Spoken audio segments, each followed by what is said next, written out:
Scrooge and the Phantom came into the presence of this man just as a woman with a heavy bundle slunk into the shop. She had scarcely entered when another woman, similarly laden, came in too, and she was closely followed by a man in faded black. I was in a show at the Arts and Culture Center. It was a musical called The Music Man. Gordon Pinson starred in it, actually played Harold Hill, who was kind of a flim-flam man, salesman. And Ian Menny was the director, and I think Ian kind of saw that I had to get something out of my system. So he said, you know, they're looking for radio actors at CBC. He said, you should go down and audition. And I did. I sent them a tape, actually. Sent one of the drama producers a tape. And he called me up and said, I want to put you in one of our plays. And I got my first part, which was a unicorn. So I did dozens and dozens and dozens of radio plays after that, and you know, on the CBC network and locally. When I was at VOWR, I was a kid at VOWR. I was 18. I decided to do a Christmas special because I loved playing with the equipment and making shows. And I thought I would read from A Christmas Karl. So that's where it started, really. I was about 18 years old, and I did all the voices, the same as I do now.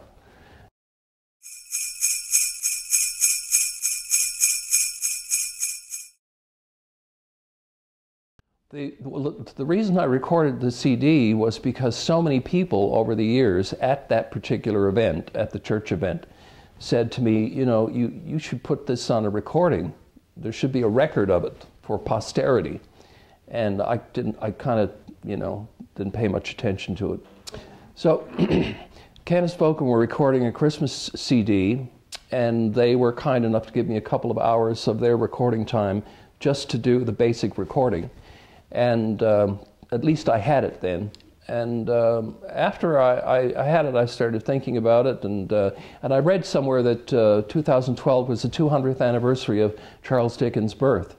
And I thought, well, this is the year that I should put the CD out. After a short period of blank astonishment, in which the old man with the pipe had joined them, they all three burst into a laugh.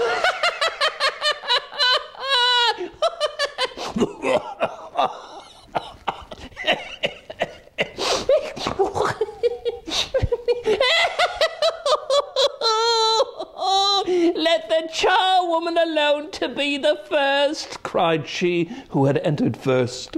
Let the laundress alone to be second, and let the undertaker's man alone to be the third. Oh, look here! And then I came upon the idea of doing a drawing that had kind of a period look to it. And I wanted somebody to actually turn me into Scrooge, but not so much that people didn't recognize me.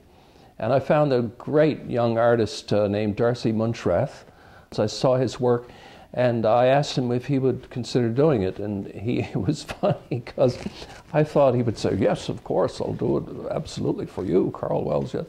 But he said, well, he said, I want to hear it first. So I had to send him a copy of it. And once he'd listened to it, he became very enthusiastic and said, yeah, I think this would be a good marriage of two art forms. What you call this? Oh, bed curtains. Yes, bed curtains. And don't drop that oil upon his blankets. His blankets?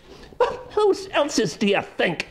He isn't likely to take cold without him, I dare say. Ah, you may look through that shirt till your eyes ache, but you won't find a hole in it nor a threadbare place. It's the best he had, and a fine one too.